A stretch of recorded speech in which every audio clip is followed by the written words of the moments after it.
Ito yung 5 signs na mahal ka ng babae. Handa ka na ba?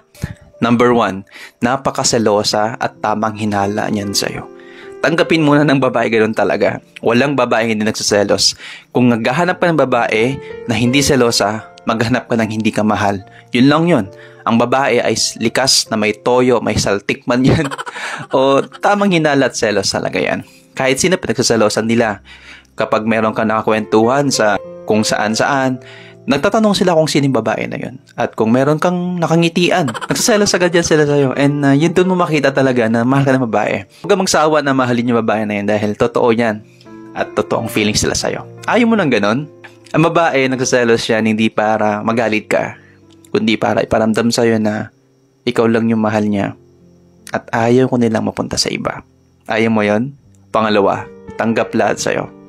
Ano man ang itsura mo, ano man ang kulay ng balat mo, matangkad ka, mataba ka, o ano man, ano ka man. Single dad ka ba? Dati ka bang preso, di ba? Or dati ka bang nasa broken family, wala ka bang trabaho ngayon? Or let's say na nalugmok ka sa buhay ngayon. Hindi niya tinitignan yung past mo. Tanggap niya yan. At isa pa, ang babae hindi tumitingin talaga sa kung ano yung kalagayan mo ngayon. Kung ano ka ngayon. Ang babae tinitingnan niya. Sincere ka ba sa kanya? Genuine may pagmamahal mo sa kanya? At talaga bang ilalaban mo siya hanggang sa dulo? Yun lang yung gusto ng babae. Pangatlo, susuportahan ka sa lahat ng bagay. Kung mahilig ka sa motor at sinusuportahan ka niya, mahal ka niyan. Baka bibilihan ka pa ng motor pag nagkataon. Kung mahilig ka naman sa sapatos, mga damit, mga sombrero, mga mamahaling relo, or mga sapatos, susuportahan ka nila yung mga yan. Baka every month sa rin yung bibigyan ka pa kasi ganun nila in-express yung pagmamahal nila. Ang babae, hindi nila ma-express yung pagmamahal nila sa salita lang. Pinapakita nila at pinaparamdam nila sa gawa at sa mga bagay-bagay na binibigay sa'yo. Kung mahilig ka rin sa basketball, hahayaan niya maglaro dahil ang gusto niyang iparating sa'yo ay susuportahan ka niya, nasa likod mo lang siya, at gusto niya na iparamdam sa'yo na hanggat masaya ka sa ginagawa mo, hahayaan ka niya. Pang-apat, hindi tumitingin sa kung magkanong laman ng wallet mo. Ang babae, kapag mahal ka niya, kahit walang laman ng wallet mo, susuportahan ka niya. Ang babaeng matatag, handa kang suportahan sa kung naman ang gusto mong trabaho o negosyo. Kasi, binibigyan ka ng chance na i-build mo yung sarili mo financially.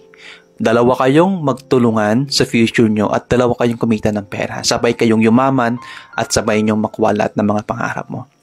Ang babae, hindi niya tinitingnan kung magkano kaya mangi-offer as long na masaya siya sa'yo at as long na wala kang ginagawa masama at as long na nararespeto mo sila. Ang gusto lang kasi ng babae, hindi naman yung kung ano yung kaya mo eh. Hindi naman yung sasakyan, hindi naman yung bahay, hindi naman yung binibigay mong pera sa kanila.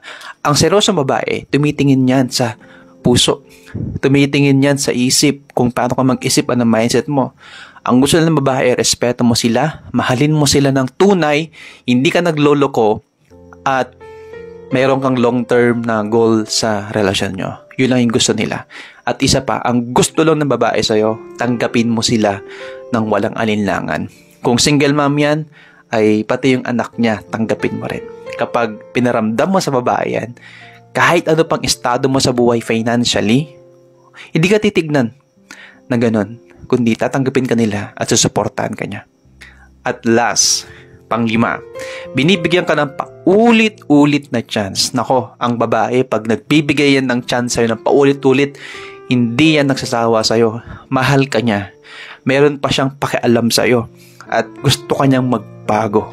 Kapag ang babae ay nagsawa ng magbigay ng chance, nagsawa na rin yan. Although mahal ka niya, pero kailangan niya mahalin yung sarili niya. Kailangan niya palayain. Kailangan ka niyang i-let go. Pero pag yung babae na yan, paulit-ulit na nagbibigay ng chance ay huwag mong sayangin. Sobrang mahal ka niyan. Na kahit nasasaktan na sila at wala na natira sa sarili nila, paulit-ulit ka pinamahal. Dahil naniniwala sila sa'yo na magbabago ka at mag-i-improve ka sa relasyon nyo. Huwag mong sayangin yung binibigay ng chance ng babae sa'yo.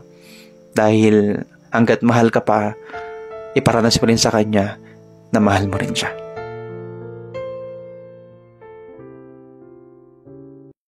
Hi guys! I-share ko lang sa inyo itong pinakakabalahan ko na laro. Ang tawag dito ay Field Boss. Ayan, so ituturo ko sa inyo kung paano maglaro at kung paano manalo dito. Napakabilis lang. Ganito siya. So ang gagawin mo lang dito, Yung comment ay nandun yung link kung paano ka mag-download at gawa ka ng account mo. Pag may account ka na, number mo at saka yung password, pati yung Gmail account mo, pwede ka na maglaro ng games dito. So, marami kang pipilian. Gagawin ko, lalaruin ko tong Mines. Ayan. So, dito sa Mines pala, pwede ka mag-bet ng 10 pesos, 20, 100, or 500. So, gagawin natin, nag-bet tayo ng 10 pesos. Ayan. Okay lang yan.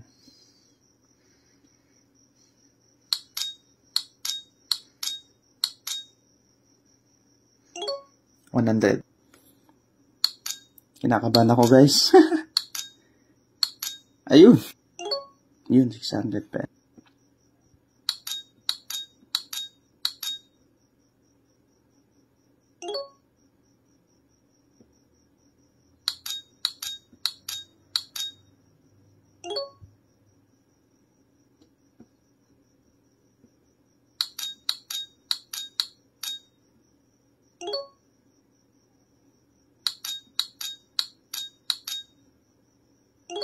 So, yun, nakita nyo naman kung paano ko nilaro, di ba? Nananalo, natalo, pero mas maraming panalo. So, tsagain mo lang, mabilis na manalo dito. Ilang minutes lang, pwede kang kumita ng 2,700 pesos. So, yung link pala ng game, guys, nandito sa comment. I-click nyo lang yan, mag-register kayo, tapos try nyo na maglaro.